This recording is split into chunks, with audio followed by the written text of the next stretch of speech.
Well, good morning, Judy. How are you? I am fine, a little tired. This time difference is getting to me, but I'm glad to be here. Good morning, neighbor. How are you? I'm fine. Well, the good news is we all experience severe weather, tornadoes that started in, I guess, Alabama, Mississippi area. They flew through Tennessee, where you are, came to Atlanta, where I am, went through Florida. And so, first of all, how are you?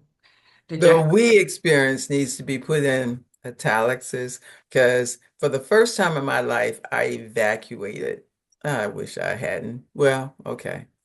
I've never evacuated for a hurricane. And the only time I evacuated now is because they said the storm was going to be very, very strong. And for the first time in my life, I'm living in a mobile home. And so everybody else was stressing. And so I capitulated to their stress and their anxiety. However, it did turn out to be a good experience. But anyway, there It you was go. a great experience, and you should follow your sister's lead and evacuate. I Yeah, will not promise you all that I will do that the next time, but I did think about the hurricanes that occurred last year and how people did not evacuate, and it did turn out to be worse than they had predicted. So, I'll stay on you. I know you're stubborn. I'll stay on you, but I'm glad that you're okay. We're okay. I stayed up all night yeah, watching. you had more drama than I did. I I did. We listened. had a few tornadoes in the area, but everything's fine. My car's fine, house fine, kids are fine. And it went on to Tallahassee, through Tallahassee in South Florida. And I think we're all experiencing the severe cold weather. But beyond The that, change. everything's fine. The So change in the temperature. I guess I would say it was a good practice. I've had my practice run. I know how to, prepare for it. yeah. So we'll see. Will I do it the next time? Okay, we'll see. So welcome back to Friendly Discourse. We're so glad that y'all are listening. I hope y'all missed us. Yes. Well, last We series, missed them. absolutely, absolutely. We enjoy this. This is our everyday routine. We just turn a recorder on so we get to enjoy each other and everybody get to enjoy us, hopefully. And we put on a little bit, we clean up just a tad. Just a tad bit. Just a Just a tad bit. tad. Well, the last series, the first series in this self-esteem series, we talked about Tamar. We did. So briefly, just what did we learn from Tamar? We learned from Tamar. First point is that this series is on self-esteem. And self-esteem is how we feel about ourselves based on how others see us. Self-worth is how we feel about ourselves internally, exemplifying it to others. But self-esteem is other people's views of us impacting our decisions. So in Tamar, we had, let's see if I can do this in 3 cents or less. We had a woman who was married to Judah's son. The first son died because in their culture, you have to have a son to carry on the family's line. She married the second son. The second son wasn't interested in her son being entitled to take anything from his sons, so he purposely did not impregnate her, and he died. And then the third son was a young man, and Judah said that when he was of age, that she could marry him. Well, it didn't take Tamar very long to realize Judah had no intentions of letting her marry his third son. So Tamar practiced the oldest profession known to women. And when it came time for payment, she asked Judah to give her his ring and her staff. He did. Very successful impregnation. And when they heard about it, according to their rules and regulations, she was to be stoned. So when they came to get her to stone her, she said, "Take these items back to Judah." And when Judah looked at him, he realized that he was the daddy of the babies. Actually, they were twins. Baby daddy. Was the daddy of the twins, and he had to admit that Tamar had been far more righteous than he, that she had done the right thing. So we talked about the distorted mirror. And when we look into a distorted mirror, the image that others give back to us is distorted because of their biases. And Tamar stands for you may be biased, You may see me as useless and as worthless, but that's not how I see myself. Is that's more than three sentences, but it's close. More than three sentences, but we got it. Okay, so today we're going to talk about Rahab, which I absolutely love Rahab, and you know why I love Rahab, right? I won't let you tell them. Let me make one other point too. This series is looking at the five women in Jesus's genealogy. So our first woman was Tamar, who practiced prostitution in order to accomplish a more noble and honorable goal. Now we're going to talk about Rahab, and she's your favorite. She's Which my way which that's way do you want? that, Which way do you want to handle this? well, I tell you, like I say to you all the time, I'm not as educated in the Bible and the Bible stories as you are. And in preparing for these seminars, including the women's conference, I actually have to read the stories and I'm learning so much. And I appreciate it because I don't have to sit and read the whole Bible through and through because I really don't have that much time. But if I can just concentrate on one section of it, like in this case, last time Tamar, this time Rahab, I'm amazed at how far it takes me. It takes my mind, and I want to learn more and more and more. And I guess that's what God does. He gives you a little bit of taste of Him, and then you want more and more and more and more. And just preparing for these series, I mean, I'm dreaming about the stories. My mind is, I'm fantasizing about the stories and wondering what happened with this and wondering what this is about. It just takes me everywhere. But it took That's what makes that's what makes the Bible so fascinating. And now that you're beginning to tip your toe in it, you'll be amazed. You'll have your whole foot in it before you know it, and then you'll be up to your ankle. And I almost say you should tell the story since it's your favorite so well, far. We still got three more to go. let you tell it, but it took me to I probably a couple of hours into just researching to realize that she was the mother of Boaz, and we all know who Boaz is. It doesn't matter if you are avid Bible reader, if you've never read the Bible before. Everybody talks about every woman talks about Boaz, and every man feels like he has to compete with Boaz. And so, knowing who Rahab was and what she did for a living, and realize that she's the mother of Boaz, when I got to that part of the section of my study, I went, okay, let me pay this a little bit more attention now. Because, you always say if you want a Boaz, you need to act like a Ruth. And that was part of my journey to get to the husband that I have now is I need to be more Ruth-like. So let me start. That's why I love Rahab. Rahab is that not much about her, it got about him. Rahab begot Boaz. Let me ask you one question. And Yeah. so, when we first started talking about Rahab, we had a description of her, and I think you told me that as you read her story, you realized we couldn't describe her. We could not describe her like that anymore. Yes. I'm not gonna let you say it. I'm gonna say it No, because we're not even going to say it. We're just going to simply say, well, I mean, if you want to, you can. let's say it because I think it's important, it's significant. So you hear people talk about you can't turn a whore into a housewife. And jokingly, I made the comment about Rahab because I know that she was a prostitute. And how, oh, I wanted to see how somebody can come from a prostitute to have such a significant value in the Bible. And so I, made the comment, can you really turn a whore into a housewife? But after reading the story and studying about her and her courage and everything that we're going to learn today, I cannot, no, I cannot use that term or that phrase when it comes to Rahab. So let's talk about her. So for people All who don't right, know, let's talk about who was Rahab in the let me Bible. see. I'm still trying to do this in three sentences or less. Okay. The children of Israel had crossed the Jordan River, and Jericho was the city that had to be captured in order to go into the promised land. So Joshua sent out two spies. They went into Jericho.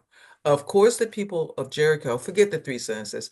Of course, the people of Jericho were on heightened security and awareness because they knew that Israel was at their gates, the children of Israel. The spies go into the city and they go to an inn, a place to stay.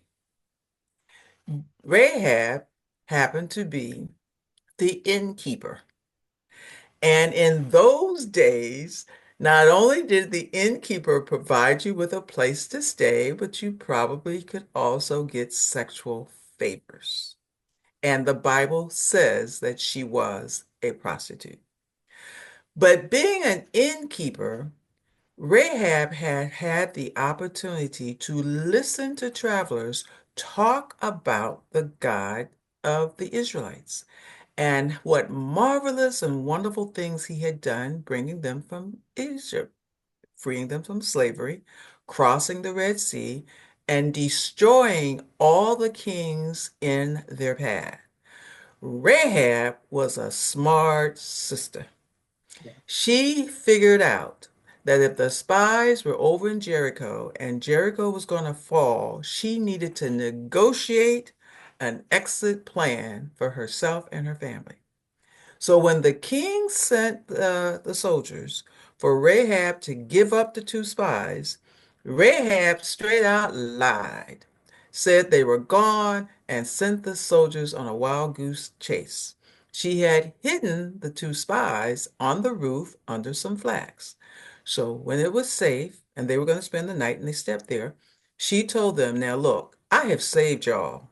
I need y'all to save me because I know Jericho is going to be destroyed. And the spy said to her, put a red cord out of your window because her hotel was on the city wall. Drop the scarlet cord out of your window, and everyone that is in your house will be saved. And that's exactly what happened. And everybody else in Jericho who was not in Rahab's house was destroyed. And then you like the rest of the story because Rahab married one of the spies Yep. and they had a son, and their son was, Oh, ass. yeah, you, Let's break the story down a little bit because we are analytical people as lawyers. So you made the comment that she was a very smart woman. So my question is, was she acting in faith?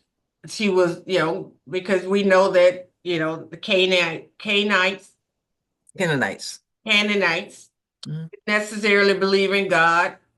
Well, Oh, so they were idol worshippers.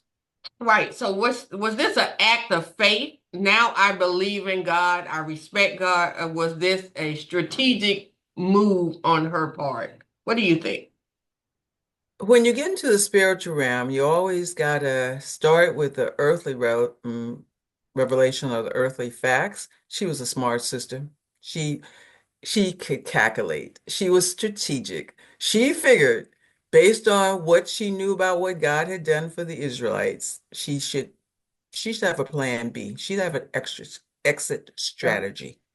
And so the fact that now that's the earthly strategy. But in the spiritual domain, God knew that she had faith because of all the places they could have gone in Jericho, they end up at her door, Yeah. at her end.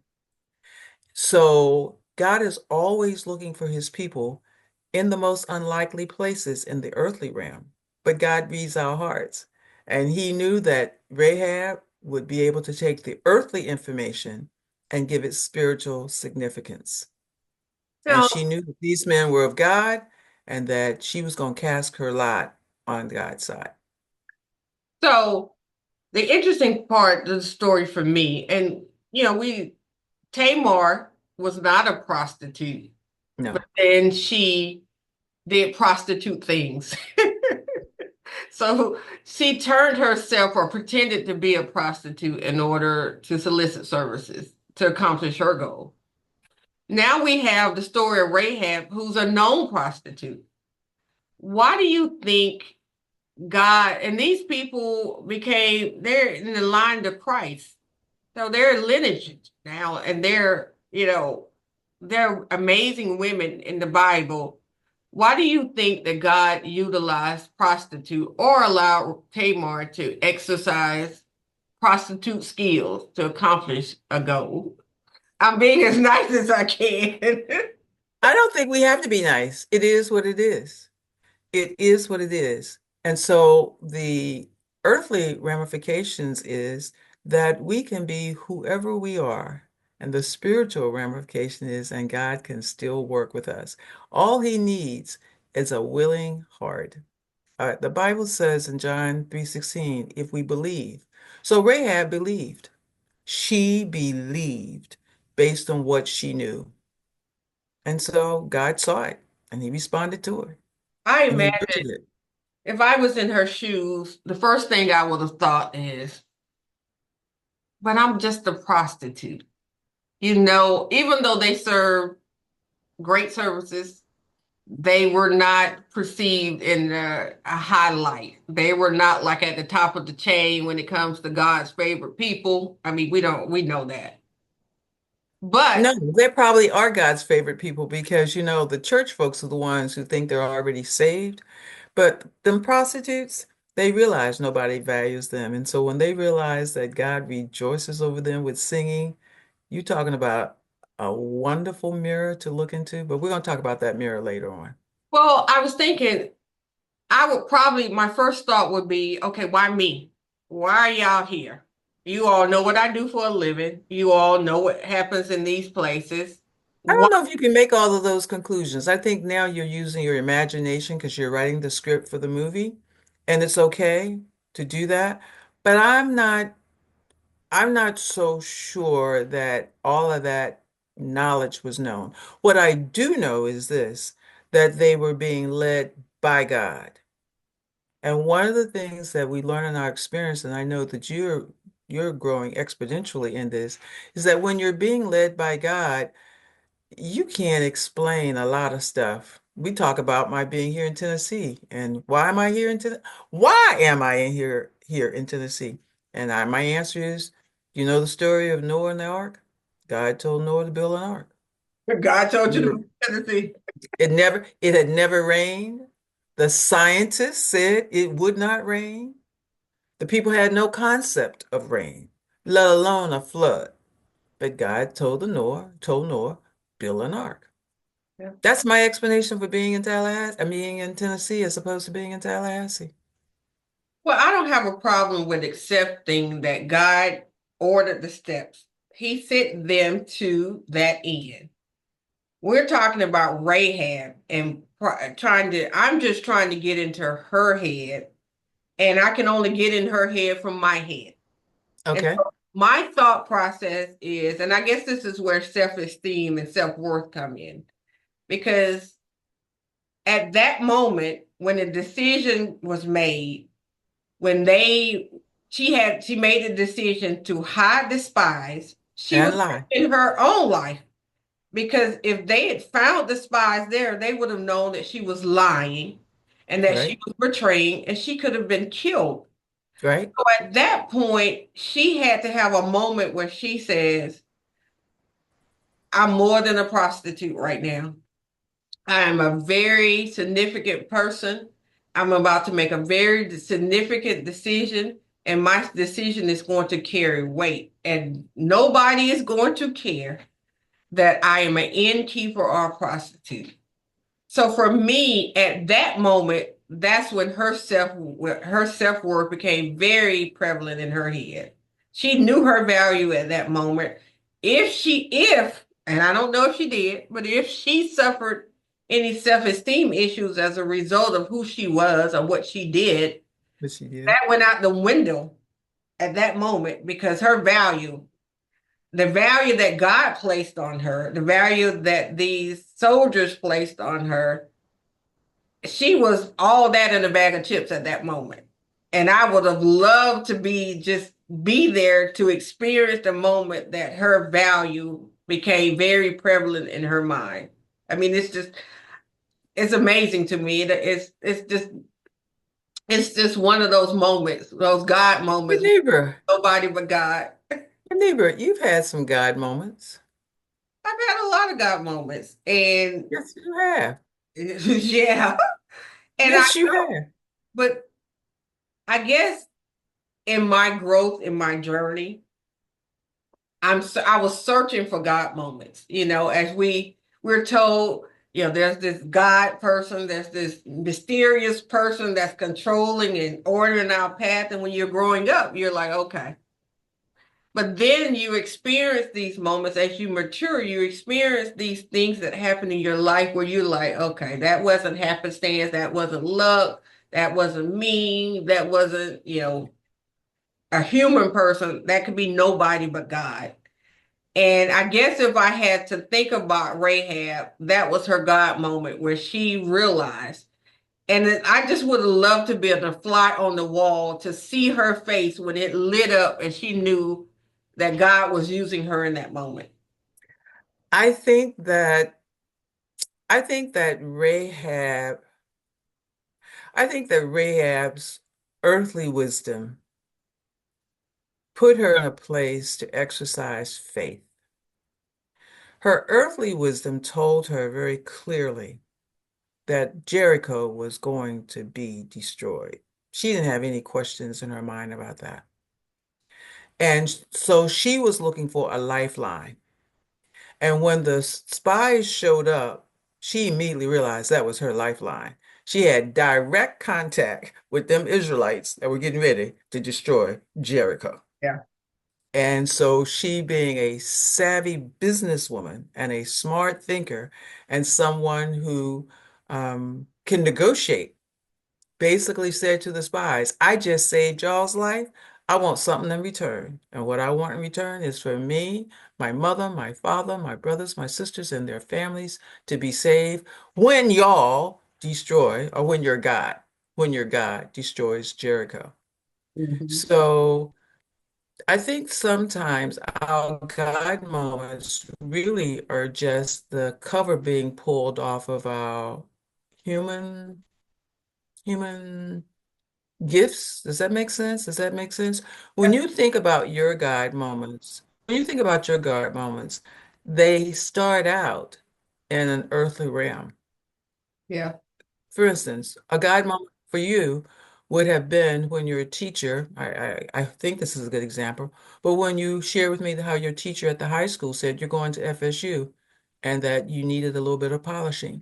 Well, if you weren't going to FSU, you wouldn't have needed a little bit of polishing. I mean, you could have used it, but you Yeah. know what I'm saying. Yeah. Yeah. Does Yeah. that make sense? Oh, yeah. I've Yeah. had a lot of God. Just recently, I had a God moment, and you were there at my It gala. was? Yeah, Oh, yeah. that was definitely a God moment because God knows that I have issues with control. And as you know, I've been planning my wedding for 9 months, 9 to 10 months. And then, of course, my groom got a little cold feet, and we decided to postpone the wedding until his feet warmed up. And so I pivoted like I do, and went from a wedding to a gala. I'm going to have this gala. I'm going to celebrate my 30 years as an attorney. It was intended to be a wedding. I can't get my money back. I There you can't go. get refunds. I can't change the location. So we're going to utilize all of this money, time, and effort, and we're going to turn it into an opportunity to celebrate me. And then, as you know, because you were there, in the middle of the gala, in the middle of my speech, my wonderful clients decide to turn it into a wedding because my wonderful husband, now husband, then fiance, his feet warmed up very hot in the middle of my gala. So for me, that was a God moment. It was several God moments. It was a God moment and he was not on the program. He was not scheduled to But speak. he was handsome. He was dressed. The brother was Yeah, handsome. but he was also not intended to be there because his feet had gotten cold and he wouldn't have been my guest. But God said, I need him there. I need you all to get the relationship intact so he can be your date. Your Boaz. I need him to be there and be compelled to speak. He just grabbed the mic, if you remember, grabbed the I mic do. from my son's I face, do. and he needed to be speak, and he needed to be brought to tears during his speech in order for all of that to play out. And then I needed to have these rogue clients decide that this is no longer a gala, this is about to be a wedding. I think the greatest part of the God moment was when God started speaking to me, because I had planned that wedding for 9 months. It was not going to roll out like that. I didn't have my dress. I didn't have my veil. I didn't have my tiara. I didn't have none of that stuff that I spent all the time and energy searching for months. And it was not going to roll out like that. And I remember I said, give me a moment. Let me go talk to God. And what y'all were, let's do it. Let's do it. Even Ray was saying, babe, let's do it. And I'm going, no, no, no, no. I need to go talk to God. Let me talk to him. And I was looking for God to say, no, this is not how I wanted this to roll out. I needed him to say this wasn't happening. And I did. I walked over in the corner by myself. I'm like, God, is this really, really, really how you want this to happen? And I remember a new friend of mine walked over and she said, Neighbor, during your speech, you said that you've surrendered to God and let God order your steps. And she said, you just said that. Now, maybe God is saying, I'm going to give you a gala to celebrate your 30 years as attorney and a wedding to celebrate your marriage to Ray. She said, don't talk yourself out of it. Just listen. And I thought it took me a couple of seconds. I was like, let's do it. Let's do it. Because it was in that moment that I realized that God was taking complete control over my plan, which probably was the reason why, the groom got cold feet, was because I was a planner. He's not. He's spontaneous. I'm a planner. We got to do it like this. We got to do that. We got to budget this. And God just said, surrender. And And here's the interesting boy, part. And here's the interesting part. So you had the place, the menu, the invitation, all of that preparation that you had done put you in the place where God could flip the script. yeah. And that's what I mean by so God uses our humanity to reveal his divinity to us. It Yeah. was at that gala that Ray had an opportunity to see you for who you were. And it shifted his perspective of you. Hmm. And so when the spies showed up at Rahab's inn, Hmm. she realized, wait, something's happening here. And like the momentum at your event just took over. And it was a God moment. You couldn't have scripted that if you, Rahab Absolutely. could not have scripted those spies coming to her inn if she'd wanted to.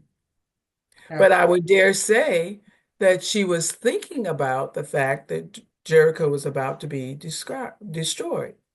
Because I remember saying to a very precious friend of mine, who I cannot describe with the word friend, would you like to have the officiant there just in case it turns into a wedding? Yeah, yeah, yeah. I remember. And I think rightly so, said no. Hmm. Because if the officiant had been there, Miss Planner, won't call any names, would have anticipated it and had planned it. And God wanted to make it very clear to her, no, neighbor, you don't have control over this.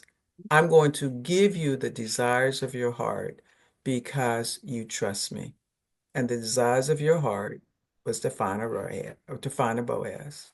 And you know what? It's interesting now that we're talking about it. I think about Rahab in that moment where she had to decide help or not. Because again, Help or she was not. risking her own life. She could have said, you know, I'm gonna say me, you all, what happens between you all, that's on y'all, but I'm gonna say me. she ended up being saved, but saved in a different way because of the decision that she made. But I think about when I go back and think about Gayla and our conversation, we talked not only about having the officiant there, but bringing my dress, my wedding dress, just in case. Mhm. Mhm. And I remember making that decision. For a moment, I thought this could turn into my wedding, but I didn't want my wedding. I processed that this is not going to be my wedding day. This was going to be my gala. And because I was a planner, it was going to roll, the wedding roll like this, the gala roll like this. There was no way to intertwine the wedding and the gala.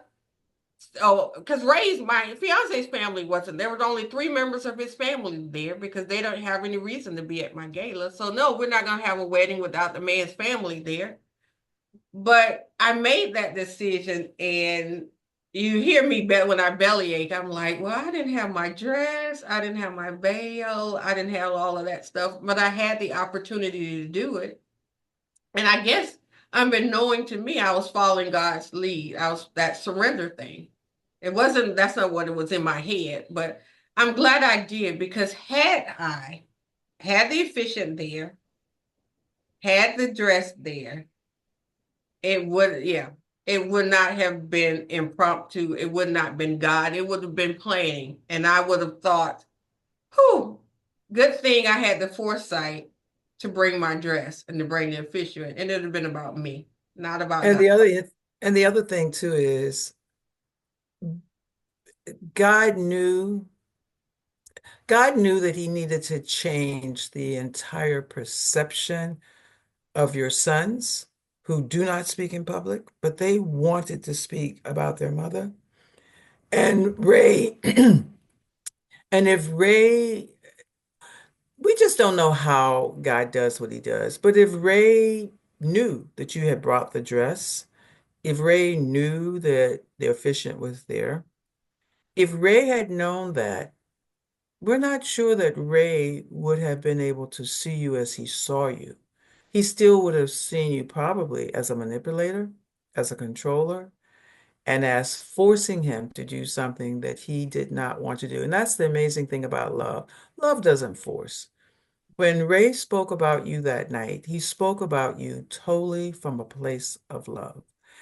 And Rahab loved God. She she she knew that whoever the God of the Israelites was an awesome God.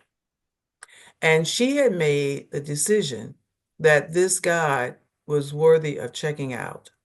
And when those spies showed up at her door, she went like, ooh, be careful what you think, be careful what you ask God for. The probability of getting it gets very high. So, in some sense, I would say Rahab prayed those spies up. Yeah. She prayed them up. Because you and I have had these experiences where we're thinking about something and worrying about something. We've had many cases where we've wondered, and we're really praying, and we actually prayed God up, and He showed up, and He showed out. I love the story. I love Tamar's story. I thought when I finished Tamar, I thought, hmm, because your mind, once you start reading these stories, your mind just wonder and wonder and wonder. And now I'm listening to the story of Rahab, and I think about what was in my mind when I was reading the story. And now I'm listening to you. What you just said, I never even thought about. I always thought, I never even thought that she may have believed in God, acknowledged God. I thought it was that momentary moment where she was put in a situation she had to make a decision. And in that moment, it's like you tell people say, I surrendered myself at God. I was at a revival. And in that moment, I surrendered myself.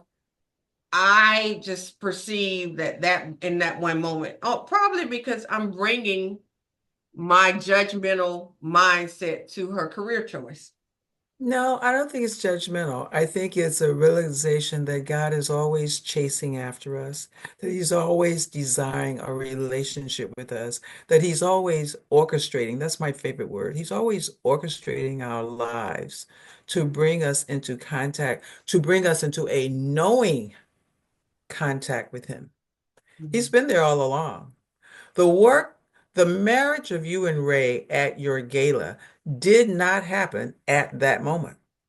The work for that had occurred since the breakup, Yeah. since the breakup. And you and Ray were working through issues and you were growing in your own relationship with God. Ray was observing it. So it just manifested itself. I like that word. It just manifested itself at the gala. So Rahab had a heart toward God. We know that. She had to, because for her to make that calculated decision to lie to the king's soldiers and to hide the Israelite spies, yeah. Yeah. And I think that we forget the importance of what looks like is instantaneous. Like for instance, when you say, I gave somebody a piece of my mind, I just had enough. Yeah. That's the truth. You did. You just then had enough. But you've been brewing. You've been simmering for a long time.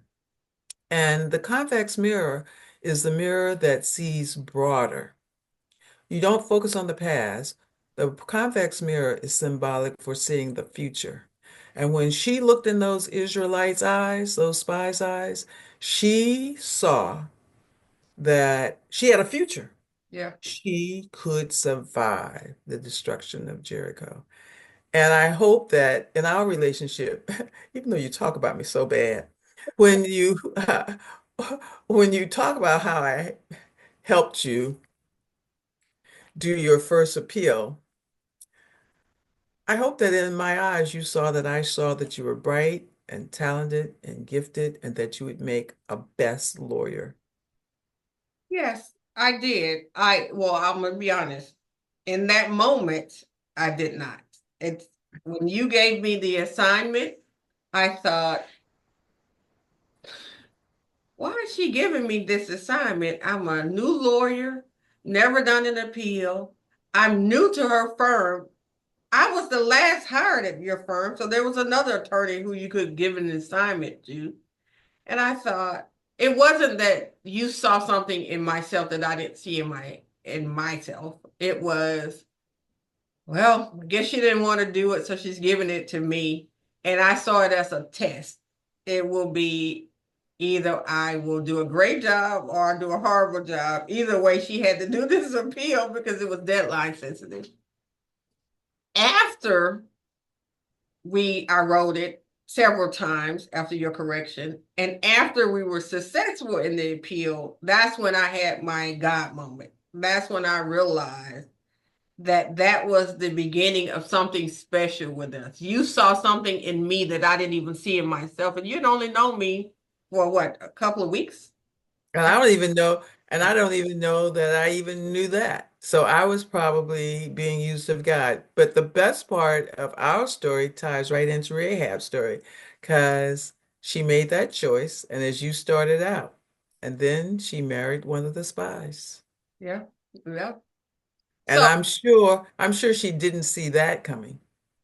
so what do you think when I think about her family and her telling the story of the family, the walls of, every time I think about this story, I think this song, and the walls come tumbling down. I never realized that that song was about Jericho. But what do you think her family was thinking when she went to them and said, "Hey, um, God is about to destroy Jericho. They're gonna, because of my relationship with these spies, they're gonna save us, but you got to come into the house. The rest of the city is gonna be destroyed. Come to my house and we're gonna be saved." What do you think was going through the minds of her? Y'all, y'all fuss at me because I think of the Bible globally. But that to me is the exact opposite of Lot's experience. When the angels told him that Sodom and Gomorrah were going to be destroyed, and he went to get his family, and they poo-pooed him. Mhm. And that's the same as Lot. When Lot said, Lot, no, not Lot, Noah. When Noah said the world was going to be destroyed by flood, and they poo-pooed him too. Yeah. And so we must be very, very careful about our influence. And I imagine that when Rahab said, these spies said, if you're in the house, you're going to be saved. They looked at Rahab and they went, I'm going to make a strategic choice here. She might be right, she might be wrong. But if she's right, Yeah. if she's right. And so many times in our Christian walk, we put God in the place where we really go like, and then we just say, okay, submit, surrender. I'm going to go with this. And I have to admit, sometimes it's out of straight up curiosity. I just want to see what God's going to do. I Yeah. do. This is so unreal. I want to see when I put out my scarlet cord Yeah. if I and my family and everybody in the house will be saved. And I often have those experiences with God where I just go, I don't know what you're doing. Which I'm gonna wait and see what the end is going to be. I'm gonna run on to see what the end's gonna be. And You the end is always so amazing. Rahab, not only is she listed in the genealogy of Christ, but she's also spoken of. She's only one of the three women of the, let's see, I'm missing one there. But anyway, she is referred to in the New Testament. She's called out. Her faith is called out in the New Testament. I think about her faith when I was preparing for this discussion, I was kind of writing down acts of faith. And, there's a lot of stuff on the internet, and when you're researching, you have different commentaries. In my notes here, I talked about acts of faith because I always talk about, I was, walking in faith, journey in faith, and so on and so forth. And I think the greatest for me, the greatest act of faith that she showed was when she put that cord out there. Mhm. Because from a practical standpoint, you have an army of Israelites that are about to come and destroy Jericho. And everybody had to be told to protect this house with this red cord on it. I had to be real strong in my faith to believe that everybody was going to listen to the instructions and nobody would have slept through the meeting. We do Zoom and somebody is nodding off and not listening.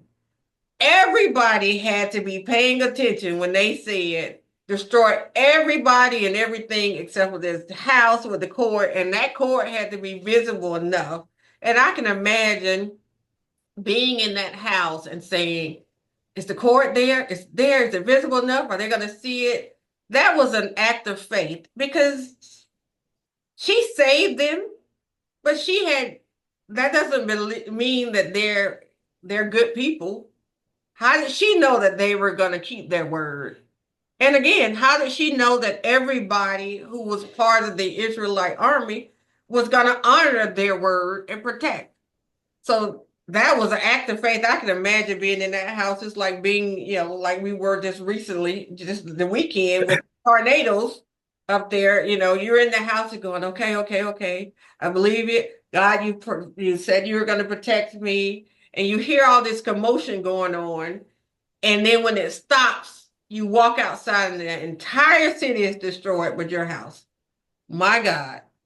You My, forgot one little detail.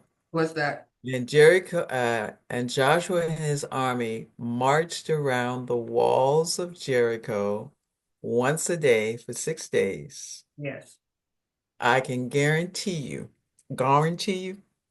that scarlet robe, that scarlet cord was very visible. Mm-hmm. And within the 6 times that they had walked around that city for 6 days, I they remember. identified it. So by the time they got to the seventh day and they marched around it for 7 days, everybody knew about that cord. Yeah. Everybody knew about the cord. I should hope so, but we still have some sleepers. Sleep Well, in the heat of the moment when you're shooting and fighting, and people tend to forget and begin protecting themselves. That was a moment of faith. I think there were a lot of moments of faith that she exemplified in the story, but for me, that was the greatest. What one about of the one of the other things as we close, I want to talk about Rahab. You talk about the faith. Faith without obedience is useless. What if Rahab had not obeyed you? and put that cord out there? And so many times in our lives, we have faith, but we won't obey. We do not obey. And I'm going to piggyback on the illustration that you just shared. Your faith was that God would send you a Boaz, and Ray appears to be the Boaz that God has sent you, and we claim that in faith. But on that night, you're saying that God said, marry him. Mhm. And if you had chosen to argue with him that night, you have no guarantee that you'd ever have an opportunity again for Ray to be in the place and for you to be in the place where God could sanction and bless your marriage. Yeah. Just saying. Yeah. It didn't take me long to get there. I But got obedience. But the it. point I'm making, I Obedience. want I want our listeners to take away that with all of our human strategy and all of our human thought, when we get into the realm of faith, we demonstrate how much we believe in God by obeying what he tells us to do. And I'll be the first to testify that he will tell you to do some things. It ain't gonna make sense to you. And the consequences of obeying them, those things, makes you wonder, did I really hear your voice? But as we close, we've been closing for the last 5 minutes. But anyway, my husband, Jim Hawkins, I walked onto the campus of the Black Historical, was it HCBU? What is it? HCBU? HBCU. Yeah, Historical Black College Universities. And I walked into the library, the English library, and I saw this tall, skinny guy. And the Lord said to me, that's your husband. I never forgot it. I turned down wedding proposals and I dated, but I never forgot. He was the man that I was supposed to marry. And I'm glad that I married Jim. You obeyed. I obeyed. I obeyed. And the advantage of obeying God is that when things go awry, I remember times I would just say, now, Lord, you told me to marry this man and he's getting on my lastest nerve. So you need to arise from your throne and come down here and do something about this. When we obey God, we hold him accountable for everything that comes as a result of that obedience. So when the Hebrew, here I go again, but when the Hebrew boys went into the fiery furnace, they went in because they were obeying God, which then put God on the to the test. Yeah. Be trustworthy. And I would like our listeners today to know that God is trustworthy. He hears our thoughts. He hears our prayers. And if we're seeking for him, rest assured, he gonna show up. He Yeah. is going to show up. And then the response to that is when he shows up, what are you gonna do? What are you gonna do? Are you gonna run and flee, or are you gonna obey? Are you gonna run to him or run away from him? Yeah. And Rahab, she ran to him. Ran to him. She Yeah. ran to him. Well, again, I love the Rahab story.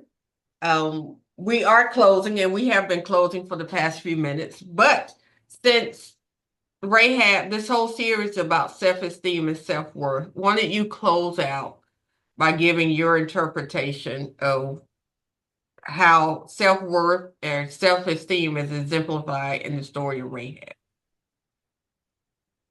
Um, Self-worth in the story of Rahab is embedded and almost hidden because her self-esteem was based on how others saw her, and others saw her as just a prostitute. But a convex mirror says who you are in the past is not who you are in the future, and you have a broader convex mirror gives you a wider view. And in her wider view, looking in those eyes of those spies, she saw she had a future. And I would say we must be very, very intentional about speaking words of confidence and peace and encouragement into every person we have an opportunity to do so, because we never know the life-changing experience that will result in being the convex mirror for that person. And Nibra, I hope I've been a convex mirror for you. Have. You have. You've always seen things in me that I didn't yet see in myself. You've always lifted me up, even when I wasn't lifting myself up. So, regardless of what I was going through, or my moments of low self-esteem or low self-worth, I could always call you and you will remind me of who I am and whose I am. And so, yes, you have been the convex mirror for me. And thank you for introducing that term. I'd never heard of convex mirror. But of course, in preparation for today, I had to look it up and research it. So you have always been the catalyst for greater educational development for me, biblically and non-biblically. Like, what in the world And, is a convex mirror? What? Why and did Judy just say a mirror? Why did she have to say a convex mirror? And so, listeners, my prayer for each one of you is that you will now intentionally make yourself a convex mirror for the people that God sends into your life. And I also pray that God will send some convex mirrors for you in your life. There you go. That's all I gotta say. Well, as always, it's so wonderful talking to you. It's amazing how we start out with a script. We start out with some notes and some bullet points, and we go all over the place. God knows that we didn't intend to talk about my wedding and gala, but see how God works. Let's see how God works when we're having the discussion. It's always a pleasure, Judy. Always. And just to whet everybody's appetite, guess who we're going to talk about next? Ruth. Ooh. Ruth. So Boaz now is you, proof. Boaz is Ruth. You know I'm going to enjoy that conversation. All right, you've already studied Ruth, so this will be new insights. Let's see. Let's end this thing because we could keep going. This is how we told y'all that this friendly discourse occurred at my house when we would be talking to 3 and 4 and 5 o'clock. Neighbor, close us out. We're done. Yes, we are done because we will never shut down, and you all will be shut down on us, and we'll still be talking. Well, Judy, it was a pleasure talking to you. I enjoyed the story of Rahab. I hope everybody, all the listeners, enjoyed the story of Rahab, and I hope that this discussion will lead them to a journey to understanding Ruth, which is our next person, a journey to understanding Tamar, and a journey to understanding Rahab. It's And been it's all determined, and it's all focused on living the balance life. well. You have a great Bye, day, neighbor. and I'll talk to you next time. Bye, Bye, Judy. neighbor.